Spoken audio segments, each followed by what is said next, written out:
and that I am talking about just one stone, one specimen. I'm not talking about the lots.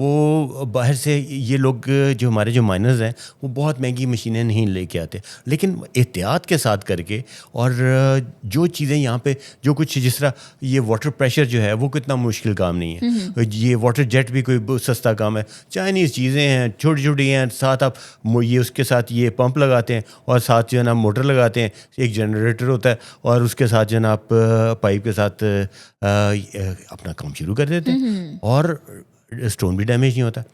ایک دوسری مثال, same mine sugar کی, ایک صاحب وہاں سے اوپر سے پہاڑوں سے ایک سٹون لے کر آئے, سنگل سٹون ایکوا مرین کا, سنگل کرسٹل 80 kgs کا. امیزنگ. اور کیسے لے کر آئے, نیچے تک اپنے گاؤں تک لے کے آنا کوئی آسان کام نہیں تھا, لیکن وہ لے آئے. جب وہ لائے تو ہمارے یہاں پہ پشاور کے چند ڈیلرز کو پتہ چلا, وہ وہاں پہنچ گئے اور انہوں نے اس کو یہ آفر لگائی 20 کروڑ روپے. جب 20 کروڑ روپے لگ گئی تو, اور ایک اچھی میں یہاں پہ ایک بات بتاتا چلوں کہ ہمارے جو کے ڈیلرز ہیں ان میں ایک بہت اچھی چیز ہے, وہ یہ ہے کہ ایک آدمی جس کی جیب میں 2 لاکھ روپے نہیں ہے وہ آپ سے 20 کروڑ روپے کی چیز لے جائے گا اور پیسے بھی دے جائے گا. اب یہ کیسے؟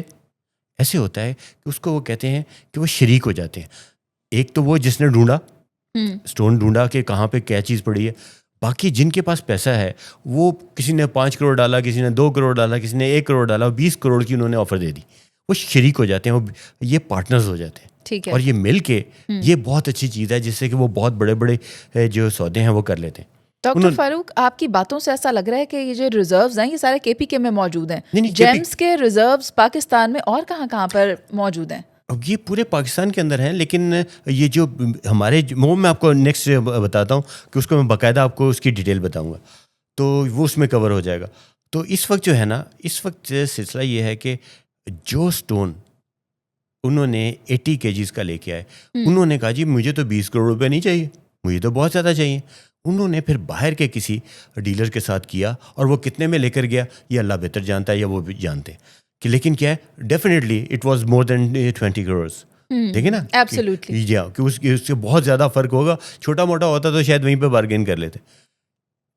تیسری مثال, سیم مائن, ابھی پچھلے ماہ میرا جو بڑا بیٹا ہے وہ سعد فاروق, وہ جرمنی میں وہیں سے جیمالوجی کی اور وہاں پہ ایک آکشن ہاؤس میں جیمز جیولری اینڈ واچز کا انچارج ہے.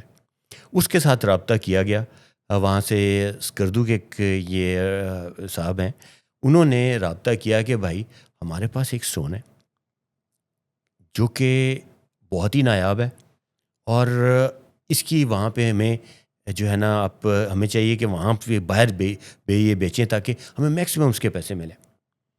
اب وہ بھی انہوں نے اسی طرح سے کاسمیٹک مائننگ سے نکالا ہوا تھا. انہوں نے اس کی ڈیمانڈ شروع میں کی 1 کروڑ روپیز کی بات ہے, 1 بلین روپیز, اور اس کے بعد وہ اب ہوتے ہوتے وہ ان کی ڈیمانڈ 60 کروڑ روپے پہ, یعنی کہ اراؤنڈ یہ $2 ملین پہ آ گئی ہے. ابھی ان پہ نیگوسیشن چل رہی ہے اور وہ یہ میرا بیٹا جو ہے نا وہ میڈیٹر کا کام کر رہا ہے, ان کا یہ دونوں کا رابطہ کرایا ہوا ہے اور یہ سلسلہ چل رہا ہے. کہاں پہ یہ فائنل ہوتی ہے ڈیل اللہ بہتر جانتا ہے, لیکن I am talking about just 3 stones. ایک $8 ملین میں گیا, دوسرا جو ہے وہ 20 کروڑ کا پہ نہیں بیچا, تیسرے کی 60 کروڑ کی ڈیمانڈ کر رہے ہیں اور اس کے پاس جو آفر بھی لگ چکی ہے. یہ فرق ہے کاسمیٹک مائننگ کا اور جو ہماری بلاسٹنگ کر کے جو ہم بڑے بڑے جو ڈیٹونیٹرز لگا کے جو ہم کرتے ہیں اس سے. اور ہمارے یہاں پہ اگر ہم اس کے اوپر ہمیں باقی جگہوں پہ بھی یہی کام کریں, ہم سیفائرز ہمارے پاس بے شمار ہیں, ہمارے پاس روبی بھی ہے, ہمارے پاس یہ پیریڈو ہے, دنیا کے بہترین یہ سٹونز ہیں, تو ہم ان میں بھی یہی چیزیں ہم اگر یہ اپلائی کریں. ایمرلڈ ہمارا سوات کا آؤٹ کلاس, تو اس کے اندر بھی اگر ایسے ہی کریں تو ہم بڑے بڑے سٹونز کو بچائے یہ کہ لاکھوں کروڑوں روپے کے سٹونز کو ہم چند ہزاروں میں تبدیل کر دیتے ہیں. تو ہمیں اس کے اوپر بہت زیادہ توجہ دینی ہے. ایگزیکٹلی, ٹیکنیک بہتر ہوگی تو پھر اس کا معاوضہ بھی اچھا ہوگا. معاوضہ ہوگا. پاکستان کے لیے فورن ایکسچینج ہے. دیکھیں نا جو $8 ملین لے کر آیا یہ اس نے پاکستان کو میں دیا نا, یہاں پہ اس کا یہ $8 ملین تو یہ ہمارے یہ گورنمنٹ کو ملا نا. تو میرے خیال میں یہ بہت ضروری ہے. ڈاکٹر صاحب پاکستان میں جیم سٹونز کے ریزروز کتنے ہیں؟ یہ جو ہے نا بڑا ہی مشکل سوال ہے اس کا، یہ جس کا جواب دینا اس سے بھی زیادہ مشکل ہے، کیونکہ میں آپ کو ایک یہ واقعہ بتاتا ہوں. 10-11 سال پہلے ایک جرمن جیمولوجسٹ جو کہ جیولوجسٹ بھی تھا، وہ آیا پاکستان میں سروے کیا. ان سے میری ملاقات ہوئی تو یہی سوال میں نے ان سے کیا. میں نے کہا آپ نے سروے کیا ہے تو آپ کیا سمجھتے ہیں کہ پاکستان کی رینکنگ کیا ہے جیم سٹون ریزرو میں دنیا میں؟ وہ کہنے لگے بھائی ویسے تو اس زمانے میں 10-11 سال پہلے پاکستان واز رینکڈ نمبر 5 یہ ان جیم ریسورسز ان دا ورلڈ. تو انہوں نے کہا کہ بھائی میں نے آپ کا جو جب سروے کیا ہے آپ کا تو بتایا نہیں جا سکتا. کیوں؟ اس کی میں آپ کو وجہ بتاتا ہوں. اب میں تھوڑا سا آپ کو ایکسپلین کروں کہ کیسے ہوا. یہ کہ ایشین ٹیکٹونک پلیٹ اور انڈین ٹیکٹونک پلیٹ ٹکرائی تھیں ملینز آف ایئرس پہلے. جب وہ ٹکرائیں تو پریس ہو کے وہاں پہ پہاڑ بنے. آپ یہ دیکھیے کہ یہ دو جو ہے نا یہ ہیں انڈین ٹیکٹونک پلیٹ، یہ ایشین ہے.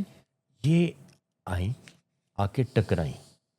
جب ٹکرائیں تو ہوا یہ کہ یہ پریس ہو گئی، پریس ہو کے اس جگہ کے اوپر یہاں پر جہاں پہ یہ ٹکرائیں تھیں یہ میں آپ کو تھوڑا سا یہاں پر فولڈز بن گئے ہیں. یہ فولڈ میں آپ یہاں پر پہاڑ زمین سے ابھر آئے کیونکہ پریشر کے ساتھ ٹکرائیں تھی نا. یہ نکل آئے جب آئے یہ اب یہ سمجھ لیں کہ یہ ایریا ہے، یہ وہ ماؤنٹینیس ایریا ہے. یہ ماؤنٹینیس ایریا ہے، یہ سارے یہ ماؤنٹینس ہیں. اور یہاں پر جب آئیں تو یہ ہمارا نیپال سے لے کے تاجکستان تک کچھ حصہ چائنا میں بھی یہ دنیا کے بلند ترین پہاڑ یہاں پہ ڈیولپ ہو گئے. یہ سمندر کا علاقہ ہے، ٹھیک ہے. اور یہ لیکن جہاں سے یہ اس جگہ نہیں کہ سمندر کے ساتھ ہی ہو گئے، کیونکہ یہ پریس ہو کے یہاں پر جس جگہ پہ پریس ہوئی تھی وہاں پہ ماؤنٹینس بنی. ٹھیک ہے.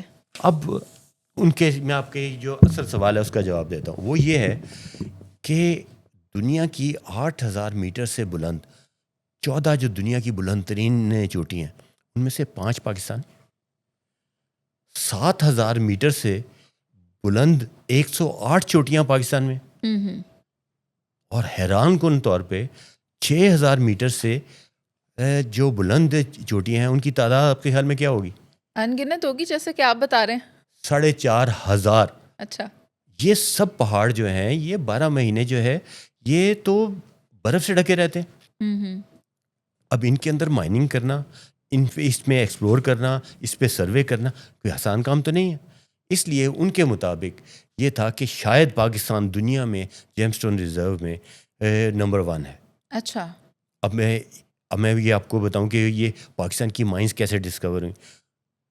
2005 میں زلزلہ آیا جس میں کہ 1.25 لاکھ کے قریب یہ جانیں جو ہیں نا ضائع ہو گئی. لیکن وہ پنجابی میں کہتے ہیں کبے نو لت وجی تے لک سیدھا ہو گیا، یعنی کہ کسی ایک کبڑے کو ٹانگ لگی، یعنی کہ لگی تو اس کے نقصان کے لیے، لیکن اس کا لیے فائدہ ہی ہوگا، اس کی یہ کمر سیدھی ہو گئی. جب 2005 میں زلزلہ آیا تو جو غیر آباد اور جو بہت ہی بلند پہاڑ تھے وہاں سے لینڈ سلائڈز ہوئی، اور کیونکہ وہ عام لوگوں کی گزرگاہ بھی نہیں تھی اور وہاں پہ لوگ رہتے بھی نہیں کیونکہ اتنی سردی ہوتی، تو وہاں پہ لوگ جو گزرتے تھے، جو ٹریولرز تھے، جو یہ آن فٹ جاتے ہیں، انہوں نے کہیں پہ دیکھا کہ لینڈ سلائڈ ہوئی ہے، اس کے اندر سے ایک کرسٹلز نظر آ رہے ہیں. انہوں نے اوپر جا کے یہ تلاش کرنا شروع کر دیا، کیونکہ یہ ہر کوئی چاہتا ہے کہ اس کے یہ جیمز اس کے پاس ہوں، وہ بیچے، وہ بھی بزنس کرے، پیسے کمائے. 2005 میں اور اس کے 1-2 سال کے بعد تک جتنی مائنز ڈسکور ہوئی ہیں ہسٹری میں، 2005 تک جتنی مائنز ڈسکور ہوئی ہیں ان سے 20 گنا زیادہ تھیں. اللہ تعالیٰ نے زمین سے اپنے خزانے، وہ کہتے ہیں نا، اگل کے باہر نکال دیے ہمارے لیے. ہمارے جو جیمز ہیں نہ صرف یہ کہ یہ پناہ ہیں, ان کی کوالٹی بھی ایکسلنٹ ہے. اس کی وجہ کیا ہے کہ یہ جب پریشر کے ساتھ جب آئے نا, ہمارے علاقے کے جو ان پہاڑوں کے جو سٹونز ہیں وہ وہاں پر پریشر بھی بہت زیادہ بنا, ڈیولپ ہوا, اور ان کو ہیٹ بھی بہت عرصہ ملی اور بہت سالوں تک ملتی رہی, جس کی وجہ سے ان کی کوالٹی بہت اچھی ہے. ان کے کرسٹلز فلی ڈیولپڈ ہیں اور بہت اچھے ہیں. اس لیے آپ یہ سوچیں کہ ہمیں ایگزیکٹ بتا سکیں, کوئی بھی نہیں بتا سکتا, سب تو پہاڑ ہے, یہ برف سے ڈھکے ہوئے ہیں. وہاں کون اندر گھس کے کرے گا سرویز, اور مشینیں بھی لے جائیں کچھ بھی کر لیں, نہیں کر سکتے. لیکن ان جرمن جو جیولوجسٹ ہیں ان کے سروے کے بعد ان کا خیال تھا کہ شاید پاکستان دنیا میں نمبر 1. ڈاکٹر فاروق, جیم اسٹون کی لیب ٹیسٹنگ کی اہمیت کیا ہے, کیوں کرنی پڑتی ہے؟ انٹرنیشنل مارکیٹ میں تو کوئی بھی جو اچھی کوالٹی کا قیمتی پتھر ہے وہ سرٹیفکیٹ کے بغیر نہیں بکتا. اس کی وجہ کیا ہے؟ وجہ یہ ہے کہ جب یہاں پاکستان میں لیبز نہیں تھی, کوئی اسٹینڈرڈ کی لیب نہیں تھی, تو ایک سوات کا ایک بہت ہی خوبصورت ایمرلڈ ملتان میں لاکھوں روپے میں بک گیا.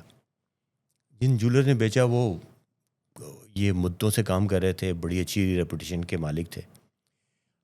انہوں نے اسٹون بھی, یہ ایک بڑی انفلوئنشیل فیملی تھی, ان کے کسی ممبر کو بیچ دیا. وہ جب اسٹون انہوں نے لیا وہ دبئی گئے اور وہاں سے اس کی رنگ بنوانے لگے. اچھا. جب وہ رنگ بنوانے کے لیے گئے تو جو وہاں پہ دبئی کا جو جولر تھا اس نے کہا سر میں آپ سے, اگر آپ مائنڈ نہ کریں تو ایک بات کروں. جی فرماؤ. کہ بات یہ اتنی اچھی کوالٹی کا اسٹون ہے, مجھے تو ڈاؤٹ ہو رہا ہے کہ یہ کہیں سنتھیٹک ہی نہ ہو. اس نے کہا نہیں ایسے نہیں ہو سکتا, میں نے جن سے لیا ہے ان کی بہت ہی اچھی ریپوٹیشن ہے. انہوں نے کہا نہیں جی, آپ اگر آپ برا نہ مانیں تو اس کو ٹیسٹ کروا لیں, یہ پاس ہی لیب ہے. انہوں نے لیب سے ٹیسٹ کروایا تو وہ گلاس نکلا.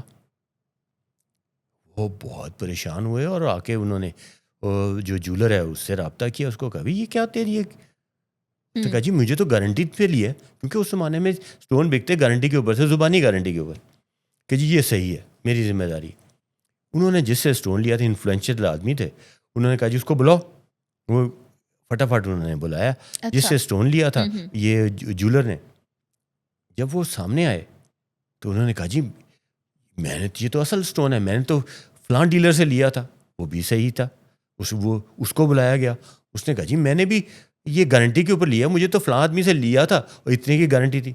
قصہ مختصر وہ آتے جا رہے تھے کہ کہاں سے یہ اسٹون چلا. پتہ کیا چلا کہ لاہور میں ایک کٹر بیٹھے ہوئے تھے, گرمیوں کے دن تھے, ان کا ایک گیسٹ آئے, اس کے لیے انہوں نے 7 اپ کی بوٹل منگوائی. جب 7 اپ کی بوٹل منگوائی تو وہ چلے گئے. اس کے بعد وہ کہیں پاؤں سے ٹھوکر لگی اور وہ بوٹل ٹوٹ گئی. اچھا. وہ 7 اپ کی بوٹل ٹوٹی, وہ فارغ بیٹھے ہوئے تھے, گرمیوں کے دن تھے, انہوں نے نا اس کو تراش دیا, اور وہ اتنا خوبصورت کلر 7 اپ بوٹل گرین جو ہے نا کلر, اور ٹرانسپیرنٹ تھا گلاس. وہ ایسے ہی کوئی آیا, کوئی یہ ان کے پاس آیا ڈیلر, تو اس نے کہا یہ کیا ہے؟ اس نے کہا جس طرح سے 7 اپ کی بوٹل. انہوں نے کہا کیا ہوا ہے؟ اس نے کہا جو مرضی دے دو یار. اس نے کہا جی مجھے تو بڑا اچھا لگ رہا ہے, میں لے جاؤں. اس نے لے جاؤ. اس نے کہا جی اچھا چلو. اس زمانے میں اس نے 50 روپے اس کو دے دیے. جب 50 روپے دے دیے اس نے, سر اس وقت تو 7 اپ کی بوٹل کی بھی کیا پرائس ہوگی؟ بہت زیادہ ہوگی. تو یہ اس زمانے میں آنے چلتے تھے, 8 آنے ہوگی. تو انہوں نے جو ہے وہ جو اسٹون ہے وہ آگے بیچ دیا 200 روپے میں, بتا کے کہ یہ گلاس ہے. 200 روپے والے نے آگے بیچا یہ 2000 روپے کا, بغیر بتایا, یہ گارنٹی کے ساتھ. اب گارنٹی شروع ہو گئی کہ گارنٹی کے ساتھ کہ بھئی یہ تو ایمرلڈ ہے. جس نے 2000 کا لیا اس نے 8000 کا بیچا. اس طرح کرتے کرتے کرتے یہ وہاں تک پہنچا. زبانی گارنٹی پہ سب ہوتا تھا. پرانی بات ہے, جو یہ ہمارے پاس لیب ہم نے شروع کر دی تھی یہاں پہ, تو ایک یہ گلگت بلتستان سے ہنزا سے ایک صاحب آئے. اچھا. اور ایک اسپنل ایک اسٹون ہے, اس کا اسپیسیمن لے کے آئے, یعنی کہ وہ یہ اس کے اندر یعنی کرسٹل تھا اس کے اندر 2 سیفائر لگے ہوئے تھے اور 2 تورملین کے یہ کرسٹلس تھے, جو کہ بڑا یونیک کمبینیشن ہے کہ اسپنل ہو اور اس کے اندر یہ ہو. تو میں نے کہا یار یہ مجھے تو نیو اوریجنل لگتا بھائی, کیونکہ یہ تو ریئر کمبینیشن ہے, بہت ہی ریئر کمبینیشن ہے. اس نے کہا میری گارنٹی ہے. میں نے کہا دیکھ لو یار. کہتا ہے میری گارنٹی ہے. میں نے اس کو پیمنٹ کرنے سے پہلے میں نے لیب میں لے گیا جا کے. جب میں نے نیا اس زمانے میں, یہ 2007 کی بات ہے, میں نیا GIA سے جیولوجیکل انسٹیٹیوٹ آف امریکہ سے ڈائمنڈ گریڈنگ کا کورس کیا تھا, تو میں ان کی یہ وہ مائکروسکوپ بھی لے کے آیا. تو میں نے مائکروسکوپ میں دیکھا تو اس میں بہت ہی پرومیننٹ تھی ایلفی سے جوڑے ہوئے تھے وہ جو کرسٹل سے. میں لے کر اس کے پاس آیا, میں نے کہا یہ تو بھائی ایلفی سے لگے ہیں. ابھی وہی آدمی, وہی ڈیلر مجھے کچھ عرصہ پہلے, مطلب کہ آدھا گھنٹہ پہلے مجھے گارنٹی دے رہا ہے, میری گارنٹی ہے بھائی, میری گارنٹی ہے. اب وہ کیا کہتے ہیں, میں نے کہا یہ تو یار یہ تو ایلفی سے لگے ہیں. کہتا مجھے بھی شک تھا, اسی سٹنگ کے اندر ایک ہی دفعہ میں آدھے گھنٹے کے بعد کہہ رہا مجھے بھی شک تھا. اور پہلے وہ سینے پہ ہاتھ رکھ کے کہہ رہا تھا کہ یہ میری گارنٹی. ایسے سلسلہ ہوتا ہے. اس لیے جو ہے نا ضروری ہے کہ اس لیے اب جو ہے نا صرف قیمتی اسٹون نہیں بکتا, اس کے ساتھ ایک کاغذ بھی بکتا ہے, وہ سرٹیفکیٹ ہوتا ہے. اصل میں سرٹیفکیٹ بکتا ہے, 7 اسٹون بکتا ہے. اب یہ کیا وہ GIA کی سرٹیفکیشن ہوتی ہے؟ نہیں, وہ GIA کی بھی ہو سکتی ہے, لیکن وہ اتنے چارجز ہوتے ہیں, پھر وہاں پہ ویٹ کرنا پڑتا ہے. تو بے شمار اب اچھی لیبز دنیا میں آ گئی ہیں. اور پاکستان میں بھی ہیں, لیکن اس اسٹینڈرڈ کی نہیں ہے. ابھی GIA جو دنیا کی ٹاپ کی جو لیبز ہیں, GIA ہے, گوبلن ہے, GRS ہے, SSEF ہے, یہ نہیں ہے. اور IGI ہے, وہ ہے HRD ہے. ان میں سے ابھی تک پاکستان میں یہ نہیں آئی, لیکن ابھی بھی جو ہیں وہ بہت اچھے لوگ پرائیویٹلی یہ آ گئے ہیں.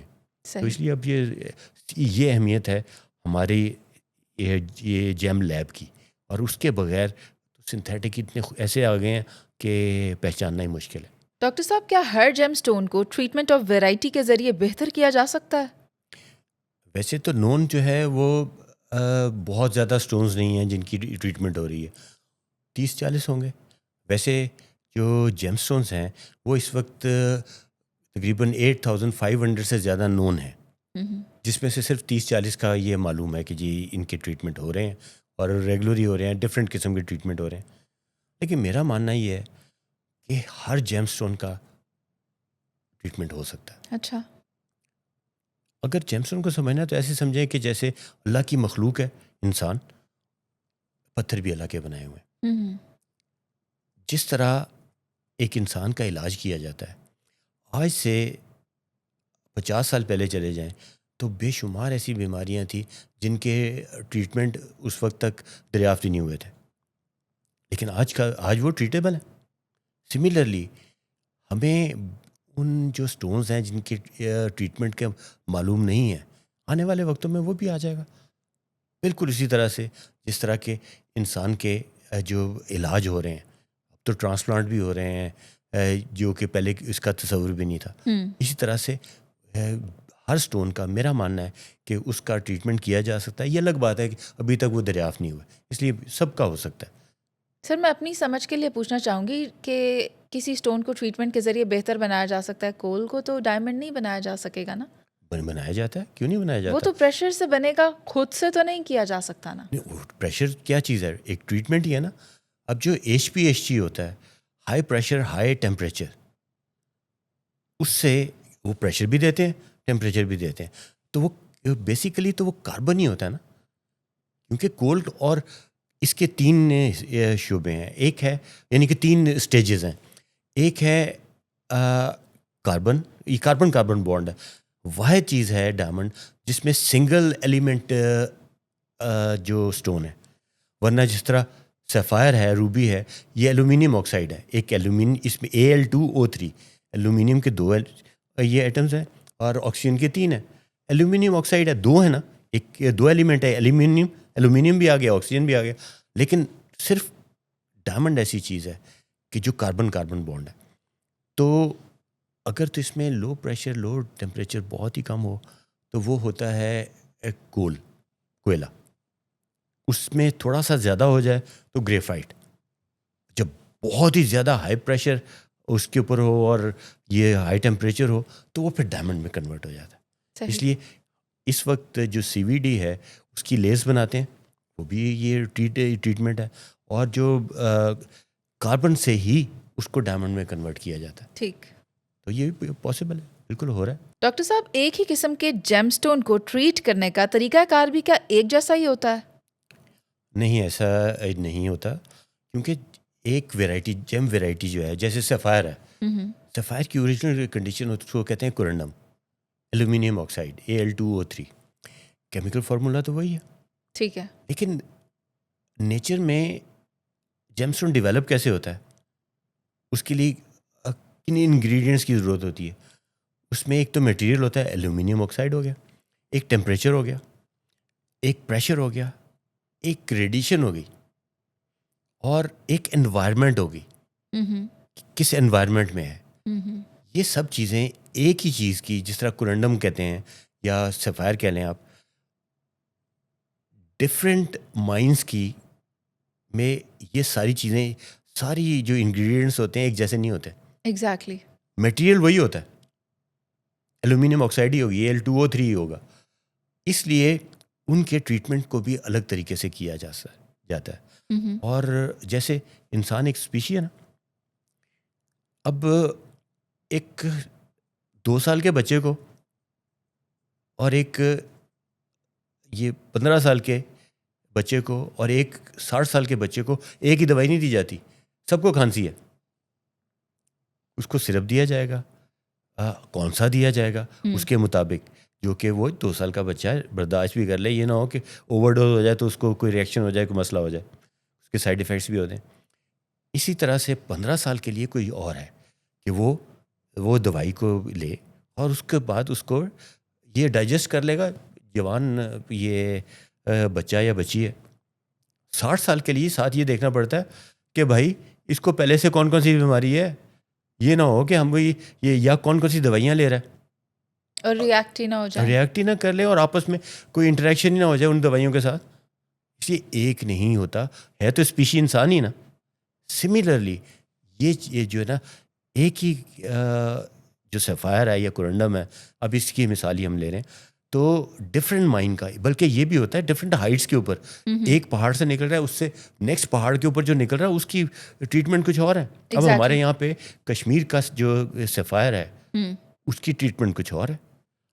جو دیر سے جو کورنڈم نکل رہا ہے اس کی یہ ٹریٹمنٹ کچھ اور ہے. اور جو مسلم باغ بلوچستان سے جو نکل رہا ہے اس کے جو پیرامیٹرز ہیں وہ کچھ اور ہیں. اور جو ہنزا سے جو کورنڈم نکل رہا ہے اس کے سائنٹیفک پروٹوکالز ڈفرینٹ ہیں. اس لیے یہ ایک جیسا نہیں ہوتا. ایک مائن کے اندر بھی جو ہے ہو سکتا ہے کہ اس کے میں کوئی تھوڑا سا فرق آ جائے. ایک ہی مائن ہے بالکل نیچے ہے, اس کا کلر بھی ڈفرینٹ ہوتا ہے, اس کی کمپوزیشن بھی کم ہو سکتی ہے, یہ کوئی ڈفرینٹ ہو سکتی ہے, اور ایک بہت ہی ہائٹ کے اوپر ہے سیم ماؤنٹین. اس لیے ایک ہی ایسا نہیں ہوتا. صحیح. اب جیسے کہ آغاز میں آپ نے بتایا کہ وہ 4 ایلیمنٹس ہیں جو ان پر اثر انداز ہوتے ہیں, پریشر ہے, ٹیمپریچر ہے, جی اور بھی آپ نے بتایا انوائرمنٹ. پہلے تو میٹیریل, ٹیمپریچر, پریشر, ریڈیشن, یہ سب چیزیں اس میں, یہ انوائرمنٹ, یہ سب چیزیں ہیں. اس کے علاوہ بھی کچھ چیزیں ہوتی ہیں کہ وہ کیسے بنی. اب وہ پھر وہی بات آتی ہے کہ پریشر کے ساتھ بنی, ٹائم بھی بہت افیکٹ ہوتا ہے. اب یہ کہ کتنے عرصے سے وہ ہے. میں آپ کو مثال دیتا ہوں کہ افغانستان کا ٹرملین جو ہے, it is very hard to treat. Why? اس لیے کہ وہ ملینز آف ایئرس پرانا ہے اور پریشر کے اندر ہے, اور وہ اسی رینج کے اندر ہے جس میں نے آپ کو بتایا کہ جی وہ یہ انڈین پلیٹ اور ایشین پلیٹ ٹیکٹونک پلیٹس ٹکرائیں, اور اس کے بعد وہ یہ اوپر آئے. جبکہ افریقہ میں ایسا نہیں ہے. حالانکہ افریقہ بھی کبھی ہمارے ساتھ ہی ہوتا تھا, لیکن اس میں وہ ایسا نہیں ہوا ہے. وہ چند لاکھ سال پرانے ہیں, زیادہ پرانے نہیں. صحیح. اس لیے اس کو ٹریٹ کرنا بہت آسان ہے اور ان کو ٹریٹ کرنا مشکل ہے. حالانکہ دونوں ٹرملینز ہیں, لیکن time matters. Time also matters. That is not the only factor. which affects, لیکن جو ہے نا that also matters. Doctor Farooq, آپ کو بھی یاد ہوگا کہ پچھلے دنوں ایمرلز کی وجہ سے سوات میں ایک فائرنگ کا واقعہ پیش آیا تھا، آپ کے علم میں تو ہوگا. جی پچھلے ایک سال میں صرف ایک واقعہ نہیں ہوا، اٹ ہیپنڈ ملٹیپل ٹائمس. وہاں پہ سوات میں ایک نیا ٹرینڈ شروع ہو گیا. وہ کیا ہے کہ نوجوان بچے جو ہیں وہ اپنے بزرگوں کی انویسٹمنٹ لے کے آتے ہیں، 2 3 4 اکٹھے ملتے ہیں، ایک پارٹنر بنتے ہیں اچھا. اور بزنس شروع کرتے ہیں، جبکہ کسی کے پاس نالج نہیں ہوتا. نیٹ کے اوپر وہ یہ پرائسز دیکھتے ہیں ڈالرز میں اور خریداری کر لیتے ہیں. ہوا یہ کہ پچھلے ایک سال میں یہ ٹرینڈ بہت زیادہ بڑھ گیا، جس سے ہوا یہ کہ لوگوں نے مہنگی چیزیں خریدنی، ان گروپس نے اچھا مہنگی چیزیں خریدنی شروع کر دیں نیٹ کے اوپر ڈالروں میں قیمتیں دیکھ کے. انٹرنیشنل مارکیٹ میں ان کا خیال تھا یہ ہوگا، نہ کوالٹی کا اتنا بہت زیادہ پتہ ہے. انہوں نے جب وہ چیزیں خرید لیں، بہت مہنگی لے لیں، اس کے بعد یہ لے گئے چائنا، لے گئے دبئی، لے گئے بینکاک، لے گئے کراچی، اسلام آباد، پشاور، لاہور، سب جگہ نا اس کو سیر کرا دی. لیکن جو انہوں نے قیمت ادا کی تھی اس کے آس پاس بھی کسی جگہ پہ کوئی اس کی قیمت نہیں لگی. اچھا. اب جب اتنا ہیوی نقصان ہو رہا تھا تو پھر فرقہ تو آ جاتا ہے. سر یہ کیا چیز تھی؟ ایمرلڈز. اچھا ایمرلڈز آن لائن بائی کیے؟ نہیں وہیں پہ سوات سے ہی نکلے ہوئے، سوات کے ہی رف ایمرلڈز کیے، لیکن they bought it for very very high price. اب جب نقصان ہو رہا ہو تو پھر آپس میں اختلاف تو ہو جاتا ہے. پھر وہ ایک دفعہ نہیں، ایک پارٹنرشپ میں نہیں، کافی پارٹنرشپس کے اندر یہ ایسے ہی نوبت آئی. لیکن الحمدللہ کوئی جانی نقصان نہیں ہوا، کیونکہ وہاں کے جو تجربہ کار ڈیلرز تھے انہوں نے بیٹھ کے وہاں پہ جرگے کا سسٹم ہے، جرگے میں بٹھا کے انہوں نے اس کو معاملات کو سیٹل کرائے. نقصان تو آبویسلی ہوا، لیکن یہ تھا کہ بجائے یہ کہ وہ ایک دوسرے کو گولی مار دیتے، انہوں نے آرام سے یہ ٹیبل میں بٹھا کے کر کے ان کے بزرگوں کو انوالو کر کے ان کو یہ کس کے حصے میں کتنا لاس آئے گا اس طرح سے کر دیا. میں ہمیشہ ایک بات کہتا ہوں کہ آپ نیٹ کے اوپر دیکھ کے پرائسز کے اوپر آپ بائنگ نہیں کر سکتے. دوسرے یہ کہ پروفٹ سے پہلے آپ اپنے رسک کو لو رسک میں رہیں، ہمیشہ اس کو نقصان کو پہلے دیکھیں کہ نقصان سے بچنا کیسے ہے. سیدھا ہی سمندر میں چھلانگ نہ لگا دیں بغیر یہ پیراکی سیکھے. پہلے آپ چلو پانی کے اندر کچھ تو سیکھیں نا، کہتے ہیں نا واک بفور یو رن. جی ہاں. لیکن بات یہ کہ اس کے اندر جب آپ کرتے ہیں تھوڑا سا آپ کو یہ تیرنا آتا ہے پھر آپ جائیں. دوسری چیز یہ کہ اگر کسی کے پاس 100 روپے ہے تو میں ہمیشہ کہتا ہوں کہ پہلے 10 روپے سے شروع کرو. 10 روپے کے بہت شروع میں چانسز ہوتے ہیں نقصان کرنے کے، تو 10 روپے میں جان چھوٹ جائے گی، باقی 90 تو ہوں گے نا. تو اس لیے یہ ہے کہ میرے یہ نوجوان نسل کو، نئے آنے والوں کو یہ ہے کہ کسی پہلے کوئی جو ایکسپیرینسڈ ہے ڈیلر اس کے ساتھ اٹیچ ہو جائے، یا کوئی بائنگ کرنے سے پہلے خاص طور پہ کوئی بڑی رقم کی کوئی چیز خرید رہے ہیں تو اس سے مشورہ کر لیں. کیونکہ کوالٹی اور جو پرائس ہے، اگر ان دونوں میں آپ نے غلط کوالٹی، ہلکی کوالٹی لے لی یا آپ نے بہت زیادہ پے کر دیا تو نقصان تو پھر ہوگا. رائٹ. تو اس لیے جو ہے نا یہ فائرنگ اس وجہ سے ہوئی تھی. لیکن الحمدللہ اب جو ہے نا نیکسٹ جو پارٹنرشپس ہو رہی ہیں اس کے اندر یہ ایسا نہیں ہو رہا، کیونکہ ایک دفعہ جب انہوں نے دیکھ لیا کہ کیا حالات ہو رہے ہیں تو الحمدللہ. لیکن یہ فائرنگ کی وجہ تھی. لیکن اب بہت سیٹل ہو گئے ہیں، ساری تقریباً سارے ہی سیٹل ہو گئے ہیں. نقصان سب نے کیا تقریباً سوائے چند ایک کے جن کے ساتھ کوئی یہ اٹیچ تھا، ان کا مینٹور تھا یا ان کا کوئی یہ ایکسپیرینس ڈیلر تھا، اس کے مشورہ لے کے کیا، یا کوئی سیلر اتنا اچھا تھا کہ اس نے بتایا کہ بھائی یہ لے لو، یہ اس پرائس میں مت لو، یہ اس نے اچھی پرائس میں اچھی چیز دے دی. صحیح. ڈاکٹر فاروق، جیم اسٹون کے ذخائر دنیا کے کن علاقوں میں پائے جاتے ہیں؟ جیم اسٹون کے ذخائر جو ہیں وہ یہ پاکستان اور اس سے متصل جتنی وہ جو بیلٹ ہے، جو میں نے آپ کو ایک دفعہ پہلے بھی یہ بتایا تھا کہ انڈین ٹیکٹونک پلیٹ اور ایشین ایشین ٹیکٹونک پلیٹ ٹکرائے تھے. لیکن وہ جو ٹیکٹونک پلیٹ آئی کہاں سے تھی؟ اور یہ کون سا صرف 2 ہی ہیں؟ جی ہاں، لیکن مین تو 7 ہیں. ہاں جی. اور جو اس کے ساتھ جو مائنر ہیں وہ 8 ہیں. اور ویسے تو بے شمار ہیں. ٹیکٹونک پلیٹ ہوتی کیا ہے؟ ایک سلیب ہوتی ہے جو زمین کا اوپر والا حصہ ہے، جو کرسٹ ہے، اس کی سلیب سمجھ لیں آپ. ٹھیک ہے. مینٹل اور یہ کرسٹ جو کور ہوتی ہے، مینٹل جی ہاں، کرسٹ. یہ جو ہے یہ سلیب ہوتی ہے بڑی سی. پہلے یہ جب آگے ٹکرائی ہے تو یہاں پہ افریقہ، ساؤتھ امریکہ اور ہمارا ایریا یہ ایک ہی یہ سلیب میں تھے. وہ جب ٹکرائی یہاں پر آئی، یہ سب الگ ہو گئے. یہ میں آپ کو اس کی یہ کاغذ سے مثال دیتا ہوں. یہ کاغذ ہے، یہ ایک سلیب تھی. یہ جب ٹکرائی ہے اس سے پہلے، اس کے بعد یہ اس کا حالات کیا ہوئے ہیں کہ یہ ایک آ گئی اور یہ الگ آ گئی. یہ افریقہ ہو گیا، ایک سائڈ کے اوپر امریکہ ہو، یہ ساؤتھ امریکہ ہو گیا، اور ایک پاکستان ہو گیا. اب یہ جو ہے یہ 3 الگ الگ ہو گئے. پہلے اکٹھے تھے، پھر یہ آہستہ آہستہ آہستہ آہستہ آہستہ الگ ہوتے چلے گئے. ٹھیک ہے. یہ ہے اسی وجہ سے. اور انہی تینوں علاقوں میں سب سے زیادہ جیمز پائے جاتے ہیں. ٹھیک ہے. پائے تو پوری دنیا میں جاتے ہیں. جیسا سری لنکا ہے، سری لنکا بھی انہی سے علیحدہ ہو کے جب انڈیا سے ہٹ کے ایک جگہ پہ آیا اور وہ علیحدہ ہوتا چلا گیا، اور وہ پرل کی طرح سے ہے بالکل. Exactly. اور وہاں پر بھی جو ہے نا یہ جیمز بہت پائے جاتے ہیں. لیکن یہ مین یہ ایریاز ہیں. اور باقی تو یہ نارتھ امریکہ میں بھی ہیں، ہر جگہ بھی یہ پائے جاتے ہیں. لیکن یہ گرین لینڈ کے اندر بھی ہیں.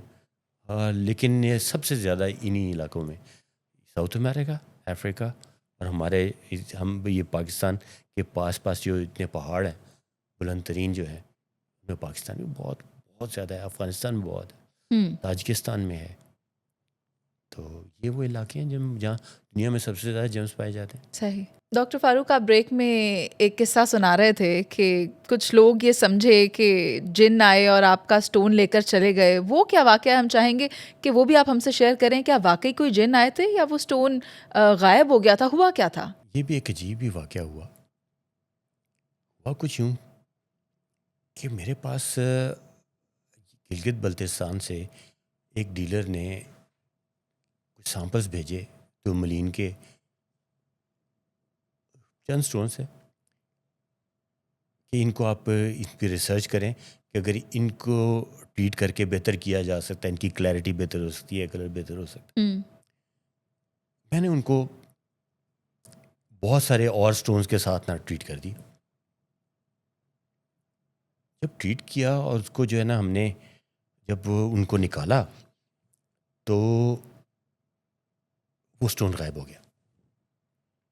بالکل ایسے ہی تھا جیسے کہ کوئی اٹھا کے لے گیا، کوئی خلائی مخلوق اٹھا کے لے گئی. باکس میں سیف پڑا ہوا تھا کہیں؟ نہیں، جہاں سے غائب ہوا، جہاں ٹریٹ کیا نا. اچھا. وہ ٹریٹمنٹ ہوتا ہے، جو ٹریٹمنٹ وہ جو یہ فرنس تھی، اکوپمنٹ تھا. اکوپمنٹ میں سے جب ہم نے باہر نکالا تو باقی سٹون سارے موجود تھے، یہ تقریباً سارے موجود تھے. وہ نہیں تھا. ایک بند ایک اکوپمنٹ میں سے وہ غائب ہو گیا. رکھا بھی خود تھا میں نے. اور وہ کیسے وہاں سے جا سکتا ہے، سمجھ سے باہر تھا. بہت تلاش کیا، کوئی ڈاؤٹ والی چیز ہی نہیں تھی کیونکہ کرسٹل کلیئر تھا کہ جی میں نے خود رکھا ہے اس کے. سر ملا تھا کہ نہیں ملا تھا؟ یہ میں آپ کو یہی بتا رہا ہوں. آگے آپ کو یہی نیکسٹ چیز یہی بتا رہا ہوں. جب نہیں ہوا تو میں نے پھر جن صاحب کا سٹون تھا، جنہوں نے سیمپل کے لیے بھیجا تھا، انہوں نے بڑا کوئی بہت قیمتی پتھر نہیں تھا، ہم یہ اس کی جو کمرشل ویلیو اتنی نہیں تھی. اچھا. تو انہوں نے تو بھیجا تھا کہ خراب بھی ہو جاتا کوئی بات نہیں، آپ اس پہ ریسرچ کریں کہ اگر یہ بہتر ہوتا ہے پھر ہماری پوری مائن کا فائدہ ہو جائے گا. میں نے ان کو بتایا، میں نے کہا اس طرح سے ہے، آپ نے وہ والا جو پتھر بھیجا تھا وہ غائب ہو گیا. یہ کہا کہ جن لے گیا؟ نہیں، جن کا تو میں نے ذکر ہی نہیں کیا نا. یہ تو ویسے مشہور ہو گیا نا، جن لوگوں نے یہ سٹوری سنی انہوں نے یہ مشہور کر دیا کہ بھی وہ جن لے گیا تھا. کیونکہ جب تک وہ نہیں ملا نا تو یہ سب لوگ جو ہے نا وہ یہ کہنے لگے کہ یہ کوئی ہو نہ ہو، یہ کوئی جن لے گیا. میں نے یہ بات کبھی نہیں کی. میں بھی نہیں کروں گی, اسی لیے میں پوچھ رہی تھی ملا تھا کہ نہیں. جی جی, کیونکہ غائب وہ آپ سے ہی ہوا ہے. جی مجھ سے ہوا اور میں نے خود رکھا ہے. ہاں. اور وہ ایک یہ بند ایک مشین کے اندر سے جب نکالا ہے اور وہ غائب ہو گیا تھا. میں نے ان کو کہا, وہ کہتے ہیں شاید میرے پاس نا اس کی تصویر ہوگی. انہوں نے تلاش کی, 2-3 دن کے بعد انہوں نے مجھے تصویر واٹس ایپ کر دی, اس کی جو پکس وغیرہ لی ہوئی تھی. پکس جب میرے پاس آ گئی, میں نے وہ کھولی, سامنے ایک ایک سٹون کو دیکھنا شروع کیا. ہوا کیا تھا, سٹون وہیں تھا. 3 اسپیسیمن تھا, یعنی کہ یہ کرسٹل تھا. ایک سائڈ سے بالکل بلیک تھا, درمیان سے وائٹ تھا, اور دوسری سائڈ سے ویری ویری ڈارک گرین تھا.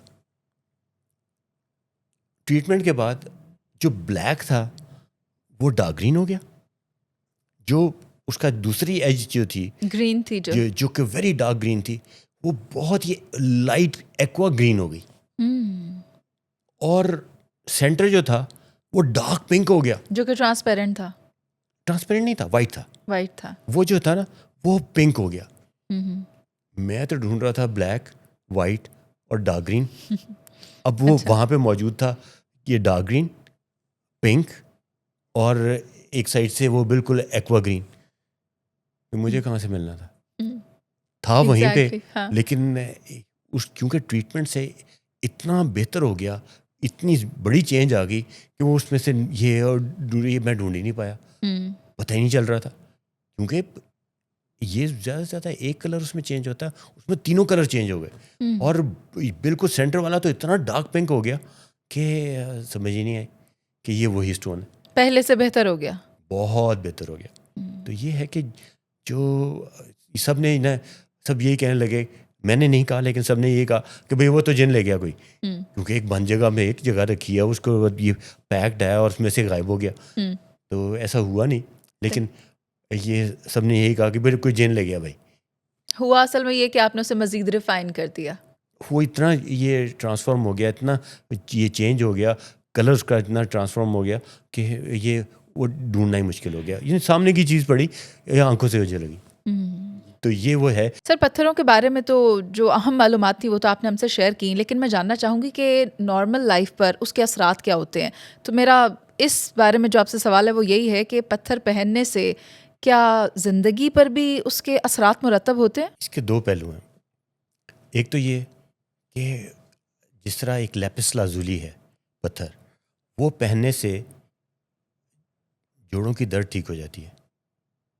اس کی وجہ کیا ہے کہ اس میں کاپر ہوتا ہے. جو کاپر ہے وہ ویسے ہی جوڑوں کے لیے بہت اچھی دوائی کے طور پہ بھی ہے. آپ نے لوگوں کو کاپر بینڈ پہنے ہوئے دیکھے ہوں گے, اور بعض دنیا میں بعض جگہ پہ پیچ بھی لگا دیتے ہیں کاپر کا جن کو جوڑوں کا درد ہوتا ہے. یہ تو اس کا سائنٹیفک اثر ہو گیا. دوسرا جو آپ اثر ہے, اس طرح سے واٹر سٹونز کے بھی اثر ہوتے ہیں. تو ٹرملین جو ہے, ٹرملین بہت زبردست چیز ہے, جو ہماری جو بلڈ فلو ہوتا ہے اس کے لیے بہترین چیز ہے. اچھا. اور ٹرملین جو ہے, یہ جو شرال جس کو کہتے ہیں بلیک ٹرملین, یہ ہماری جو سی ٹی اسکینز ہوتی ہیں مشینیں, ان میں بھی استعمال ہوتا ہے. اچھا.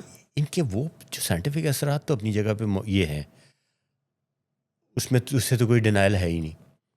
دوسری چیز کہ ویسے انسان کے اوپر کیا اثرات ہوتے ہیں. ویسے تو خوبصورت چیز دیکھ کے ویسے ہی انسان میں حشاش بشاش ہو جاتا ہے. جس طرح صبح کے وقت نکلتا ہے, باہر نکلتا ہے تو گرینری دیکھ کے ویسے ہی فریش ہو جاتا ہے. سملرلی پتھروں کو دیکھ کے بھی ایک خوشی کا احساس تو ہوتا ہے نا. کوئی بھی اچھی خوبصورت چیز دیکھیں تو کچھ کلرز کے امپیکٹ ہوتے ہوں گے, کچھ اچھے لگتے ہیں. نہیں وہ تو ہے, آپ کو کسی کو ہر آدمی کو کوئی الگ چیز, کلر الگ چیز زیادہ پسند ہوتی ہے. لیکن اصل چیز یہ ہے کہ جو اثرات ہوتے ہیں کہ زندگی بدل گئی یہ محبوب قدموں میں ان چیزوں کی طرف اب آ رہا ہوں. اب لوگ اس کے اوپر بہت زیادہ یقین کرتے ہیں. لوگ پہن لیتے ہیں.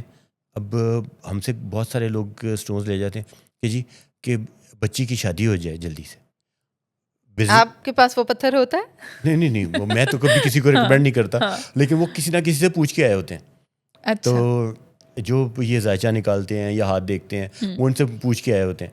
اور کوئی آتا ہے جی کہ جی روزگار جو ہے نا اس میں اضافہ ہو جائے, نوکری مل جائے, یہ سر یہ باتیں بہت زیادہ پائی جا رہی ہیں سوسائٹی میں، کیا ان کا حقیقت سے تعلق ہے؟ تعلق کا تو میں آپ کو ایک واقعہ سناتا ہوں. ایک صاحب میرے پاس چند سال پہلے آئے، 40-45 سال کی ایج ہوگی، پڑھے لکھے، ایک اسکول کی چین جو ہیں ان کے مالک. وہ آ کے آئے اور مجھ سے کہنے لگے کہ مجھے کسی نے روبی پہننے کے لیے کہا ہے، تو مجھے کوئی روبی دے دیں. میں نے روبی دے دیا. انہوں نے چاندی کی رنگ بنوائی، پہن لی. 15 دن کے بعد وہ واپس آ گئے. اور ایک دم سے نا، وہ جب کوئی انٹر ہوتا ہے تو ایک اس کی وائب آتی ہے، فیلنگ آتی ہے، پریشان. اور آ کے بیٹھے، کہتے ہیں میرے ساتھ تو بہت ہی جو ہے نا سمجھ ہی نہیں آئی کہ میرے ساتھ ہوا کیا. میں نے یہ انگوٹھی پہنی، ان 15 دن کے اندر یہ ڈاکو مجھے پڑ گئے. رائیونڈ روڈ سے رات کو بیگم کے ساتھ شادی سے واپس آ رہے تھے، سڑک میں درمیان میں ایک بائک گری ہوئی تھی، اس کے پاس 2 لوگ یہ زخمی حالت میں تھے. انہوں نے گاڑی روکی ہے، ساتھ ہی اصل میں وہ سب ڈرامہ تھا، ساتھ ہی وہ ڈاکو آئے، ان کی بیگم کا زیور لے گئے، ان کی گھڑی وغیرہ، پیسے وغیرہ، والیٹ وغیرہ سب لے گئے، انگوٹھی چھوڑ گئے. اچھا. نوکرانی گھر سے قیمتی سامان لے کے رفو چکر ہو گئی. شاید انہیں وجوہات سے انتہائی پریشان تھے. ہارٹ کی پلپٹیشن بڑھی، کیا ہوا؟ ایک رات ہاسپٹل میں گزار کے آئے. کہنے لگے اس نے تو میرا بیڑا غرق کر دیا بھائی، تو یہ آپ یہ پتھر یہ لے لیں، مجھے کوئی پیسے بھی نہیں چاہیے. میں نے کہا نہیں جی، جتنے جو آپ نے میں نے دے دی.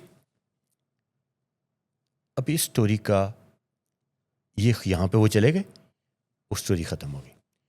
میں نے کہا نہیں، جو کچھ بھی ہے میں اس پتھر کو خود پہنتا ہوں. یہ کہہ رہے ہیں نا، لیکن میں پہنتا ہوں. میں نے ہمارے پاس یہ خرم ہے جو کہ ادھر ورک شاپس وغیرہ میں نا جو ہمارا کام کرواتے ہیں. میں نے ان کو یہ دیا، میں نے کہا میرے رنگ سائز کروا دیں، یہ لے جائیں. انہوں نے جیب میں ڈالا، چلے گئے. راستے میں ان کا ایکسیڈنٹ ہو گیا، ٹانگ ٹوٹ گئی. Same stone.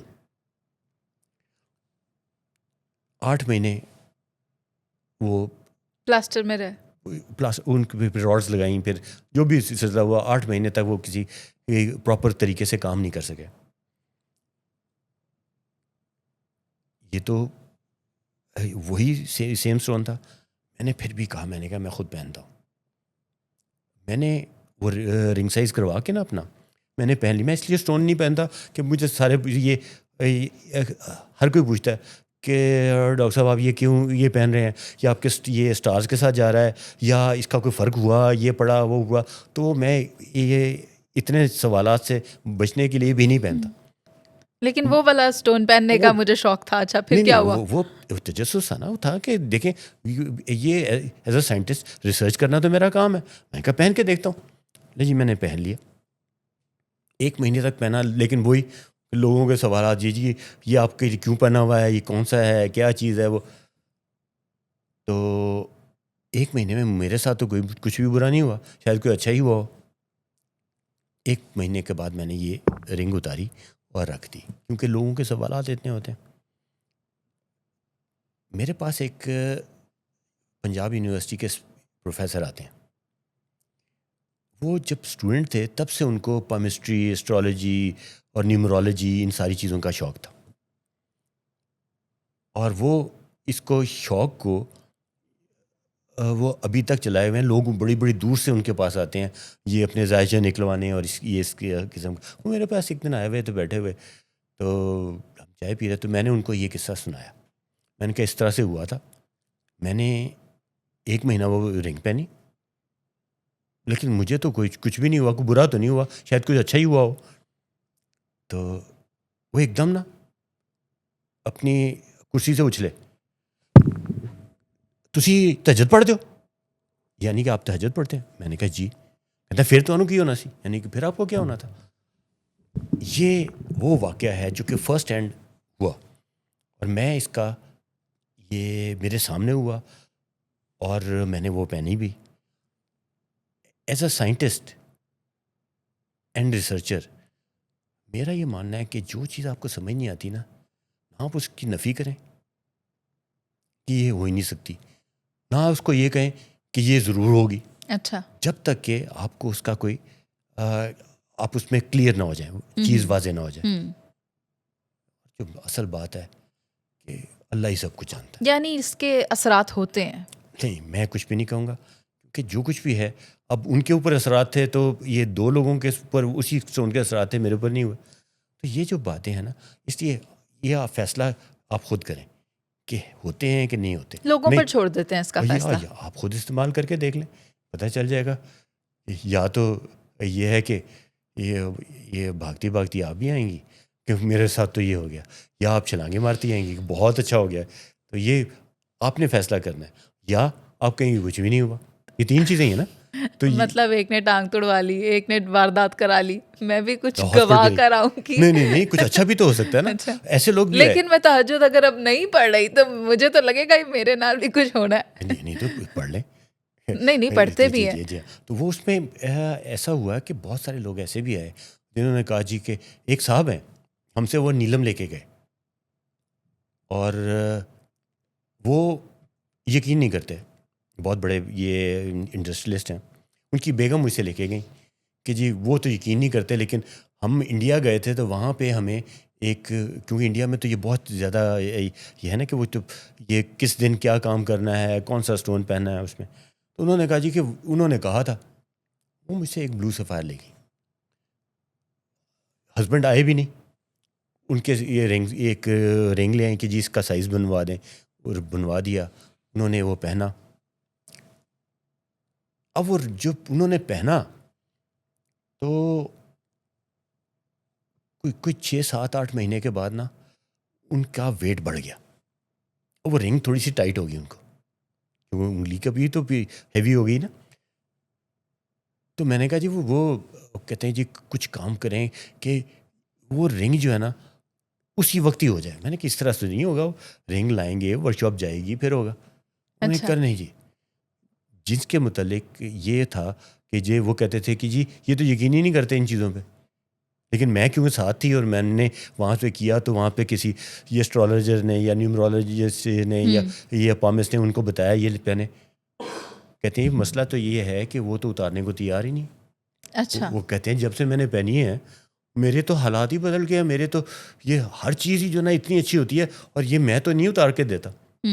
اس لیے فیصلہ آپ نے خود کرنا ہے کہ صحیح ہے غلط ہے، جو کچھ بھی ہے بات آخر میں وہی ہے، سب اللہ جانتا ہے. ایکسپیرینس کر کے دیکھ لیں. میں تو یہ ہمارا تو یہ ہے کہ ہم تو ایکسپیرینس کی ریسرچر ہیں، سائنٹسٹ ہیں، نہ انکار کرتے ہیں نہ اقرار کرتے ہیں. صحیح.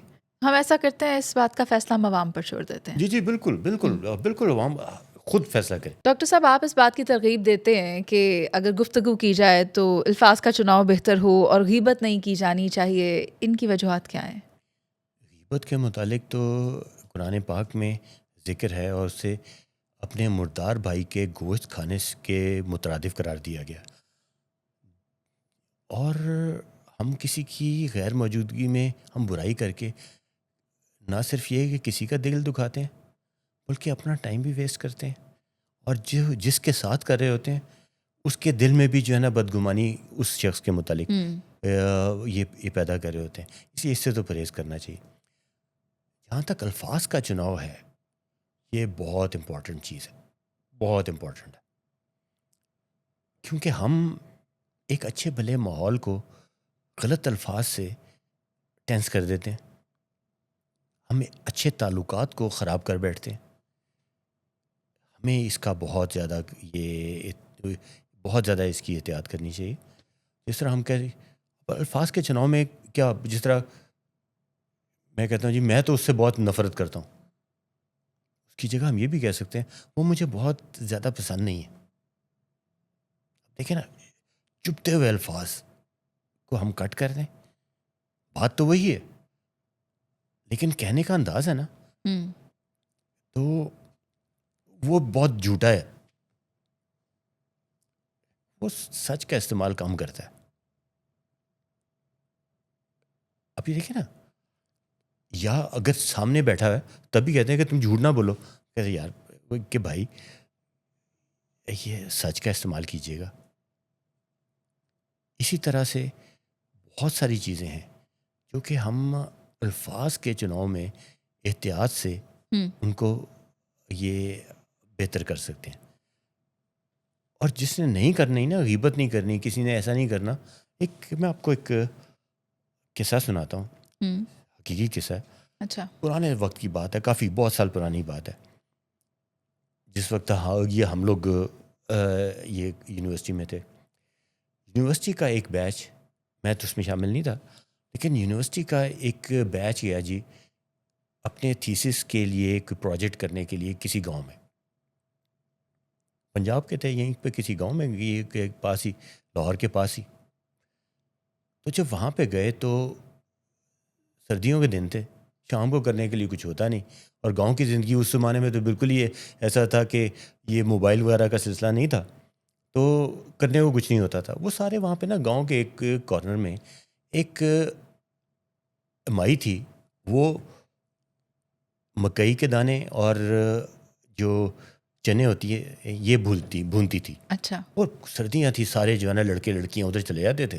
وہاں یہ جا کے وہ گرم گرم جو ہے نا وہاں پہ کرتے، چارپائیوں پہ بیٹھ جاتے تھے یہ، اور گپ شپ لگاتے تھے. ان کے ساتھ نا ایک وہاں گاؤں کے کچھ لڑکے لڑکیاں بھی تھے. اچھا. جو آ گئے تھے. تو وہاں پہ گئے تو انہوں نے کہا جی کہ یہ مائی جو ہے نا یہ کبھی کسی کی برائی کرتی نہیں ہے.